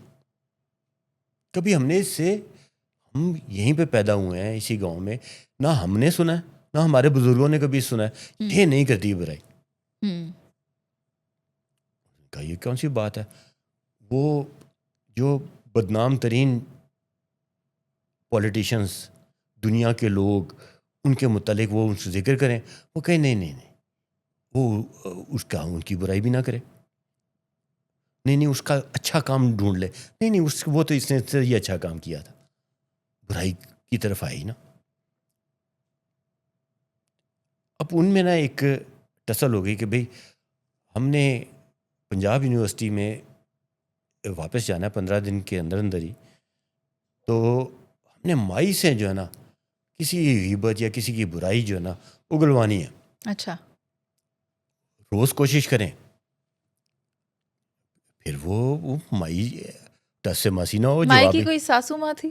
ہاں جی، ساسو ماں شاید نہ ہو، اگر ہوگی تو وہ کب کی مر کھپ گئی ہوگی، شاید اس کے بعد ہی اب وہ چینج سیاست دانوں پر کیا رائے دے گی؟ اس سے ہاں. اس کے قریبی رشتے داروں کے بارے میں پوچھتے تو شاید کسی کو کوئی برا بھلا کہہ بھی دیتی. بالکل یہ ہو سکتا ہے، لیکن ایسا ہوا نہیں. انہوں نے جو ہر بات آنا استعمال کر لیا. اچھا. پھر انہوں نے ایک فون کیا لاہور میں، کیونکہ ان کا ایک مختلف گروپس ہے جو کہ جا کے مختلف جگہوں پہ کر رہے تھے.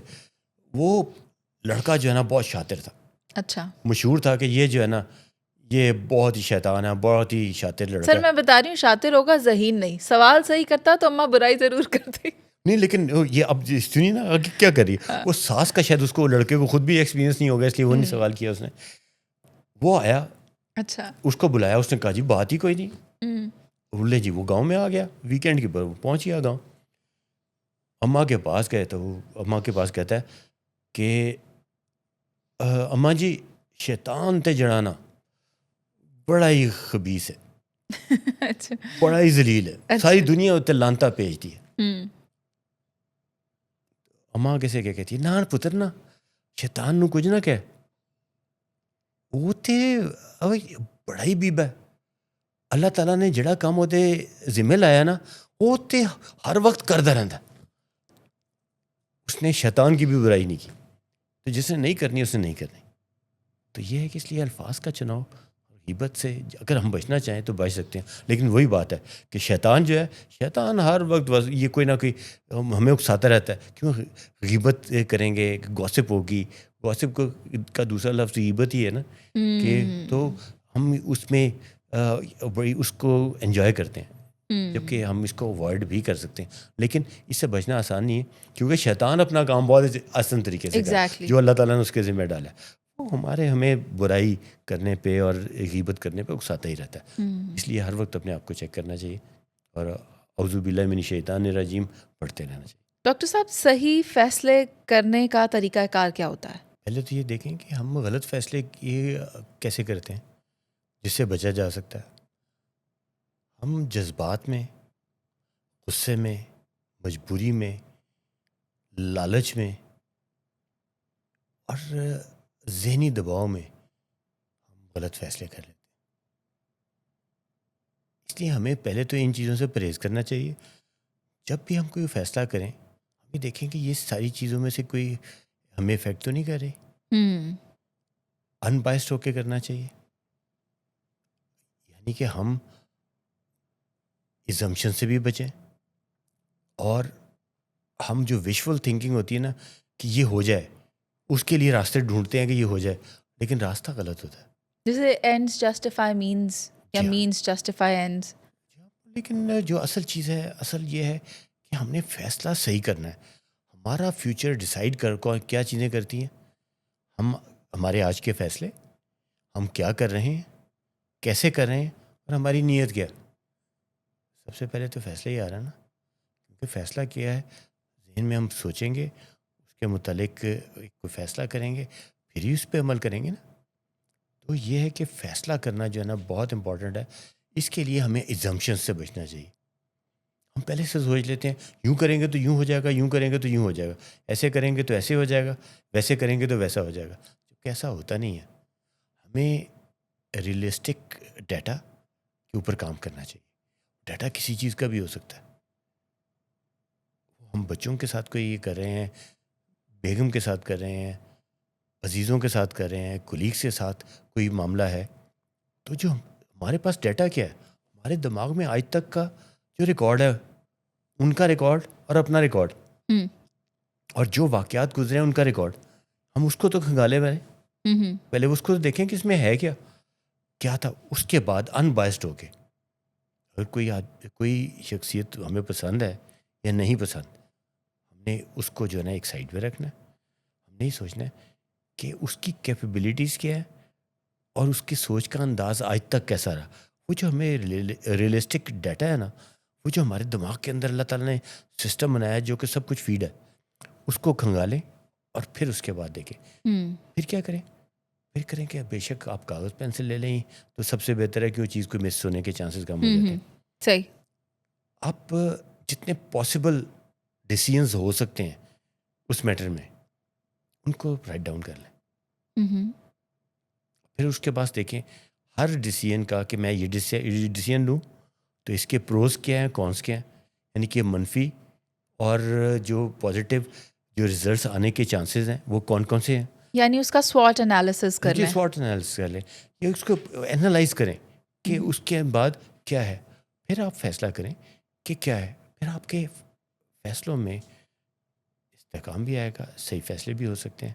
اور سب چیزوں میں ایک چیز ایزمپشنس کو سے بچیں اور اپنی نیت کو صاف رکھیں. جب تک ہماری نیت صاف نہیں ہوگی، ہم ان بائس نہیں ہوں گے، ہم اپنے اندر سے ذہنی تعصب کو نہیں نکالیں گے، صحیح فیصلے نہیں ہوتے. صحیح. ہمارا فیوچر تو ہے ہی، اللہ تعالیٰ نے سسٹم ایسا بنایا کہ ہمارا فیوچر ڈیسائیڈ ہی کرتا ہے ہمارے فیصلے. تو ہمارے آج کے فیصلے جو ہیں وہ ہمارا فیوچر ہے. اس لیے ان کو صحیح یہ طریقے سے صحیح فیصلہ کرنا، صحیح وقت کی ٹائم بھی بہت امپورٹنٹ ہے.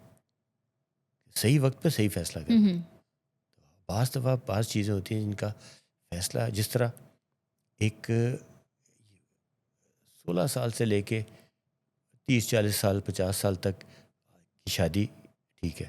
ایک 80 سال سے لے کے 100 سال تک کی عمر میں جا کے شادی کا سوچنا، فیصلہ تو تب بھی صحیح ہے، آپ کر سکتے ہیں، آپشن بھی اللہ تعالیٰ نے دی ہے، لیکن وقت نہیں ہے.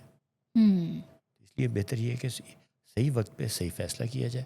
اور اس کے لیے آپ یہ ان سب چیزوں کو دیکھیں اور پھر دیکھیں کہ مجھے کیا کرنا چاہیے، اس کے نتائج کیا کیا نکل سکتے ہیں. ایگزیکٹلی سر، میں آپ کی بات کو اس طرح مینس جسٹیفائی اینڈس پر لانا چاہوں گی کہ ہم کون سا طریقہ کار اختیار کرتے ہیں کہ ہمیں اینڈ پہ نتیجہ کیا چاہیے، دیٹ از واٹ میٹرز. جی ہاں، آپ کا گول کیا ہے، آپ اسے حاصل کیا کرنا چاہتے ہیں، that is also very very important. تو اگر آپ وہ بھی دیکھ لیں تو میرے خیال میں زیادہ چانسز ہوتے ہیں کہ صحیح فیصلے تک پہنچے. اور اگین پہلے جو غلط فیصلے کرنے والی چیزیں ہیں، ذہنی دباؤ، مجبوری، لالچ، جلد بازی. یہ جلد بازی، غصہ، اور یہ جو ہے نا، ان سے آپ ان چیزوں کو ان سے آپ بچیں. تو انشاءاللہ اللہ تعالیٰ بسم اللہ، سب سے پہلے بسم اللہ پڑھیں. اللہ تعالیٰ آسانی پیدا کرتا ہے، صحیح فیصلے ہوں گے انشاءاللہ. صحیح. ڈاکٹر صاحب، لوگوں کی مدد کرتے وقت کن عوامل کو ذہن میں رکھا جانا چاہیے کہ کیا کیا ہو سکتا ہے، کس طرح کسی کی مدد کی جائے، کس طرح آئیڈینٹیفائی کریں کہ یہ شخص ہی ہماری مدد کا مستحق ہے؟ سب سے پہلے تو مدد کرنی کس کی چاہیے؟ سب سے پہلے حق ہے ہمارے عزیزوں کا اور ہمسایوں کا. سب سے مشکل ہوتا ہے اپنے عزیزوں کا یہ کی مدد کرنا. کیونکہ جن لوگوں کو آپ جانتے ہیں نا، تو ان کی مدد کرنے سے پہلے شیطان دماغ میں ڈالتا ہے اس نے فلاں وقت میں مجھے یہ بات کہی تھی، فلاں وقت میں یہ نقصان پہنچایا تھا، یا فلاں وقت میں یہ فائدہ پہنچا سکتا تھا، اس نے نہیں پہنچایا. اب اس کے حالات مختلف ہیں. اس لیے سب سے پہلے اپنے ان بائسڈ ہو کے اپنے ذہن سے یہ ساری چیزیں نگیٹیوٹی نکال کے سب سے پہلے اپنے عزیزوں کو، پھر ہمسایوں کو یہ ان کی مدد کریں. کیونکہ آپ ان کو جانتے بھی ہیں، مستحق ہیں نہیں ہیں، ان کا ساری ہسٹری، سارا پریزنٹ، سارے حالات آپ کے سامنے ہوتے ہیں. جہاں تک انجان لوگوں کا ہے، اس میں تحقیق بہت ضروری ہے. کیونکہ آج کل تو بہت سارے لوگ ایسے ہیں جو کہ آپ کو جو نوسر باز بھی آ گئے ہیں یہ فیلڈ میں، اور وہ بھی ہیں جو کہ عادی ہیں، اور وہ بھی ہے جو کہ غیر ضروری چیزوں کے لیے مدد مانگتے ہیں. ایک دفعہ ایسا ہوا کہ بہت سال پہلے کی پرانی بات ہے کہ ایک میرے پاس ایک صاحب آئے، کہنے لگے کہ میری سالی کی شادی ہے. تو میں نے کہا شادی کیسے کریں؟ کہنے لگا جی گھر میں ہی نکاح کریں گے، اور دیگ شیک بنائیں گے، اور تھوڑے سے ان کے گھر والے ہوں گے، کچھ ہمارے ہوں گے، ہم جو ہے نا لڑکی روانہ کر دیں گے. میں نے کہا کتنے کا خرچ ہوگا؟ میں نے کہا جی 20,000 کا تقریباً ہوگا. 20,000 روپے ان کی خدمت میں پیش کر دیا. 3-4 دن کے بعد وہ آئے، 4,000 روپے واپس کر گئے. 16,000 روپے میں انہوں نے اپنی سالی جو تھی اس کا نکاح کیا اور اس کو رخصت کر دیا. جوڑا بھی انہوں نے کسی سے یہ کسی سے لے کے، وہ ایک دن کی بات تھی، پہن کے ختم کر دی. ایک گارڈ تھے، وہ آئے، جی میری جو ہے نا بیٹی کی شادی ہے، یہ ہے، ٹھیک ہے. ان کو 15,000 روپیہ دیا. اسی دور کی بات بتا رہا ہوں. 15,000 دیا تو وہ 2 ہفتے کے بعد پھر آ گئے کہ جی وہ بیٹی کی شادی ہے. تو میں نے کہا 15,000 تو دیے تھے. کہتا ہے جی میری بیگم جو ہے نا 14,000 کا تو اس کا جوڑا لے آئی ہے. جبکہ وہ کسی سے کرائے پہ بھی لے سکتے تھے. اور وہ میں نے اس کو کہا پیسے مانگ کے شوق نہیں پورے کیے جاتے. ایگزیکٹلی. اسی طرح ایک یہ صاحب ہے جی کہ بڑی ضرورت ہے مجھے ایک پیسوں کی، بڑی جی میرے گاؤں میں نا بہت ضرورت ہے جی، اور مجھے تو میں تو جا رہا ہوں گاؤں، تو یہ ہے کہ مجھے پیسے دیتے ہیں، بہت ضرورت ہے. میں نے کہا جی کیا کرنا ہے؟ کہ جی والدہ جو کہ بہت سال پہلے فوت ہو گئی تھی، ان کا سالانہ جو ہے نا ختم کرنا ہے. میں نے کہا یار یہ دنیاوی رسومات کے لیے تم پیسے مانگ کے کر رہے ہو. اس سے بہتر ہے کہ گھر والے بیٹھو، یہ دعائیں مغفرت کرو، کچھ یہ قرآن خوانی کرو، یہ دعائیں مغفرت کرو. تم نے جو ہے نا لوگوں کو بلا کے اپنی جو ہے نا یہ واہ کرانی ہے کہ جی انہوں نے اپنی والدہ کا ختم ایسے کیا، اور اس کے لیے وہ اور کہہ رہا ہے کہ جی بہت ضروری پیسے چاہیے. جو چیز اوائڈ کی جا سکتی ہے، ہم دنیاوی رسومات اور اپنے شوق پورے کرنے کے لیے جو لوگ پیسے مانگتے ہیں، پہلے تو ان کو آئیڈینٹیفائی کرنا چاہیے. نوسر بازوں کے علاوہ جو نوسر باز ہیں وہ تو ہیں ہی، وہ تو یہ ایسا بھی ہے لیکن ایسا نہ ہونا کہ نوسر بازوں میں ضرورت مندوں کا حق رہ جائے. اس میں تحقیق کرنی ضروری ہے. جب آپ تحقیق کریں گے تو جس طرح یہاں سے ہاسپٹل سے سروسز ہاسپٹل سے ایک نسخہ پکڑا ہوا اور پٹیاں باندھی ہوئی، تو ایک صاحب آ گئے، مجھے دوائیاں لے دو. نہیں جی آپ یہ نمبر ہے، اس پہ ڈاکٹر صاحب سے بات کر لیں. میں نے ڈاکٹر صاحب سے بات کی، وہ کہتے ہیں ہاں جی بالکل صحیح ہے. اتفاق سے میرے بھائی جو ہے نا انہوں نے ان کے ساتھ یہ واقعہ ہو چکا تھا اور وہ کسی کو پیسے دے چکے تھے. انہوں نے کہا یہ ڈاکٹر کو کیا آپ جا کے چیک کریں. وہ دیکھا تو ڈاکٹر بھی ساتھ ملا ہوا تھا اور وہ کہہ رہا تھا کہ جی اس زمانے میں کہ جی یہ 40,000 روپے کا اس کا آپریشن کا یہ خرچ ہے تو جو آپ دے سکتے ہیں دے دیں. پتہ چلا وہ تو سرکاری ہاسپٹل ہے اور یہ وہ ڈاکٹر ہے اس کا کام ہی ہے. ان کے ساتھ اس نے لوگ چھوڑے ہوئے جو کہ جگہ جگہ پہ جاتے ہیں اور اس طرح سے کرتے ہیں اور وہ واقعی ڈاکٹر ہے اور وہ یہ اس طرح سے لوگوں کو مانگنے کے لیے بھیج رہا ہے. تو ایسا بھی ہے. تو اس لیے تحقیق ضروری ہے. تحقیق کے بغیر کسی انجان آدمی کو مت دیں. یہ مدد سے پہلے دیکھ لیں آپ کی مدد صحیح جگہ پہ جا رہی ہے, یہ تسلی کر لیں. باقی تو اور کوئی اس میں ایسی بات ہے نہیں. ڈاکٹر صاحب یہ بھی بتائیں کہ اللہ تعالیٰ کی رحمتیں نعمتیں اور برکتیں سمیٹنے کے لیے کن اعمال کو اپنانا چاہیے؟ یہ تو بہت ہی سمپل ہے. اس کی رہنمائی تو قرآن پاک میں اللہ تعالیٰ نے خود فرما دی ہے. قرآن پاک میں اللہ تعالیٰ نے فرمایا ہے اگر تم میرا شکر ادا کرو گے تو میں تمہیں اور زیادہ دوں گا. Clear, very clear. ہر وقت شکر ادا کریں. ناشکری کرنے میرے پاس یہ نہیں ہے, مجھے یہ پرابلم ہے, ان سے گریز کریں اور ہر وقت اللہ کا شکر ادا کریں.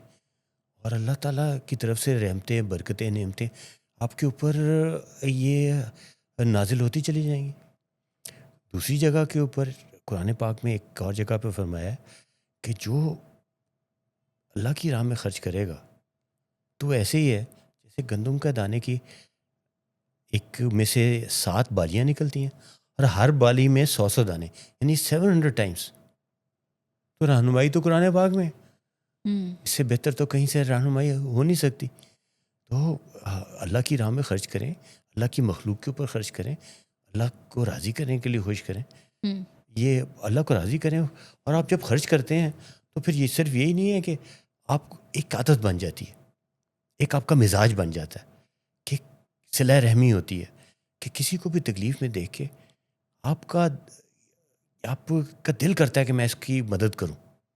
جب آپ مدد کرتے ہیں اس کے دل سے پتہ نہیں کیا دعائیں نکلتی ہیں. رہنمائی تو اللہ تعالیٰ نے خود قرآن پاک میں فرما دی ہے. اس لیے یہ اللہ تعالیٰ سے بہتر نہ کوئی رہنمائی کر سکتا ہے نہ کوئی بتا سکتا ہے. تو ہمیں تو کوئی کہیں اور دیکھنا ہی نہیں چاہیے. ایسے مسلمان تو ہمیں نہیں دیکھنا چاہیے. اور سب کرم ہی کرم اللہ کا. ڈاکٹر صاحب دعا مانگنے کا بہتر طریقہ کیا ہے اور کون کون سی دعائیں ہیں جو مانگنی چاہیے؟ سب سے بہتر دعا تو دعائے مغفرت ہے. اللہ تعالیٰ سے معافی مانگے, اللہ تعالیٰ سے ہر وقت مغفرت کے طلبگار رہیں. اس سے بہتر تو دعا کوئی نہیں ہے. میں جس طرح سے دعا مانگتا ہوں میں کوئی پرٹیکولر دعا نہیں یہ کرتا. جیسے میرے بچے مجھے کہتے ہیں کہ فلاں دعا کریں, ان کو پتہ ہے کہ یہ والد صاحب جو ہے نا یہ پرٹیکولر یہ چیز نہیں کہیں گے کہ یہ ہو جائے. میں رب کی ذات سے دعا کرتا ہوں کہ یا رب العزت جو بہتر ہے خود بخود قریب کر دے, جو بہتر نہیں ہے خود بخود دور کر دے. کیونکہ ہم بہت دفعہ ایسا ہوا کہ ہم وہ مانگ بیٹھتے ہیں جو ہمارے لیے نتائج کے لحاظ سے بہتر نہیں ہوتا. اور بعد میں ہم سجدے میں جا کے اللہ کا شکر ادا کرتے ہیں کہ تو نے اس وقت وہ دعا قبول نہیں کی. دوسری دعا میں یہ کرتا ہوں کہ یا اللہ سب کچھ آسان, خوشگوار اور کامیاب کر دے. آسان بھی کر دے, خوشگوار بھی کر دے, کامیاب بھی کر دے. یہ میرا دعا مانگنے کا طریقہ ہے. جو میں آپ کو کہہ رہا ہوں کہ جو ہم غلط چیزیں مانگ لیتے ہیں ہمیں نہیں پتہ ہوتا. جس طرح یہ گجرات کے قریب چند گاؤں کے لڑکے تھے, کچھ گاؤں تھے وہاں کے لڑکے, وہ یہاں سے ڈنکی شاید آپ کو معلوم ہو کہ ڈنکی لگا کے یعنی کہ ایجنٹ کو پیسے دے کے غیر قانونی طور پہ کنٹینرز میں اور بھی یہ بورڈز کے اندر وہ یورپ چلے گئے. ہیومن ٹریفکنگ ہوئی جی, اس میں یہ چلے گئے. جب وہ چلے گئے ان کے والدین نے ان کے لیے پیسے دیے ایجنٹوں کو, وہ اور انہوں نے کسی طرح سے جائز ناجائز طریقے سے پہنچا دیا. جب وہ وہاں پہنچ گئے تو انہوں نے وہاں سے یورو جو نا بھیجنی شروع کر دی. اب اس چیز نے جتنے نوجوان لڑکے تھے ان کے دل میں بھی امنگ پیدا کی کہ ہم بھی جائیں وہاں. چاہے ایک تو وہاں پہ ہم یورپ دیکھیں, دوسرا یہ ہے کہ ہم بھی پیسے کمائیں اور یہاں پہ بھیجیں. انہوں نے اپنے والدین کے اوپر زور ڈالنا شروع کر دیا کہ آپ جی پیسوں کا بندوبست کریں, ایجنٹ کو پیسے دیں اور ہمیں بھیجیں جی آپ, ہم بھی ٹھیک ہو جائیں گے کہ وہاں پہ جا کے ہمارا فیوچر بھی بن جائے گا اور آپ لوگوں کے لیے ہم وہاں سے رقم بھی بھیجا کریں گے. اب وہ اللہ سے دعا کر رہے تھے یا اللہ کسی طرح رقم کا بندوبست ہو جائے, ہماری زمینیں بک جائیں, جن کے پاس تھوڑی بہت زمین تھی, کوئی چیز تھی, وہ بک جائے, ایجنٹ کو پیسے دیں پہنچ جائیں. کچھ لڑکے چلے گئے, باقیوں کا یا زمین نہیں بکی یا پیسوں کا ارینجمنٹ نہیں ہوا, وہ یہیں پہ رہ گئے. والدین بھی دعا کر رہے تھے کہ یار کسی طریقے سے ہم ان کو بھیج دیں, یا اللہ کوئی سبب بنا. کچھ عرصے کے بعد اطلاع آئی کہ وہ جو لڑکے گئے تھے وہ ایک کنٹینر کے اندر سفوکیشن یعنی کہ دم گھٹنے سے نا, کہ دم گھٹنے سے مر گئے. اب وہی والدین, وہی نوجوان سجدے میں جا جا کے ماتھا رگڑ رگڑ کے اللہ سے کا شکر ادا کر رہے تھے کہ تو نے یہ یا رب العزت اس وقت ہماری یہ دعا قبول نہیں کی. ایگزیکٹلی. اس لیے سب سے بہتر دعا جو مجھے سمجھ آتی ہے وہ یہی ہے, یا رب العزت جو بہتر ہے خود بخود قریب کر دے, جو بہتر نہیں ہے دور کر دے. کیونکہ غیب کا علم تو ہمارے پاس ہے نہیں. اور ہم غلط چیز مانگ سکتے ہیں جو نتائج کے حساب سے کے لحاظ سے بعد میں بہت ہی یہ ہمارے لیے نقصان دہ ہو سکتی ہے, اور ہم اس کے لیے ہم یہ تاولے ہوتے چلے جاتے ہیں. اور ہمارے ملک میں رہتے ہوئے تو ویسے بھی یہ ایک کرائم ہے, پوری دنیا میں ایک کرائم ہے. لیکن یہ ہے کہ اس سے یہ تو ایک مثال دی ہے نا کہ وہ بچے جو بچ گئے اور جن کی دعائیں قبول ہو گئیں اور وہ یہاں سے پیسے دے کے ایجنٹ کو چلے گئے اور سفوکیٹ ہو کے یہ اللہ کو پیارے ہو گئے. اب دیکھیں نا کہ ہم غلط چیز مانگ سکتے ہیں, ہم کیوں نہ ہمیں اللہ پہ بھروسہ ہے, لیکن وہ اتنا مستحکم ہونا چاہیے کہ ہم اللہ پہ چھوڑتے کہ یا رب العزت جو بہتر ہے خود بخود قریب کر دے, جو بہتر نہیں ہے خود بہت دور کر دے. تو دعا تو یہی ہے مغفرت کی. یہ دعا کے بعد مغفرت تو ہر وقت مانگنی چاہیے, الٹیمیٹ گول تو ہمارا وہی ہے. بہت شکریہ آپ کا ڈاکٹر فاروق محمود بٹ کہ آپ آج یہاں آئے پروگرام میں, دینی معاملات پر, دنیاوی معاملات پر تفصیلی طور پر ہمارے ساتھ گفتگو کی, اور یقینی طور پر ہمارے جو دیکھنے والے ہیں ان کو بھی اس گفتگو سے کافی فائدہ حاصل ہوگا. پروگرام کے آخر میں یہ کہنا چاہوں گی کہ ہمارے اس چینل کو سبسکرائب کریں, فالو کریں اور شیئر کریں, اور ابھی کے لیے اجازت دیجیے. اللہ نگہبان.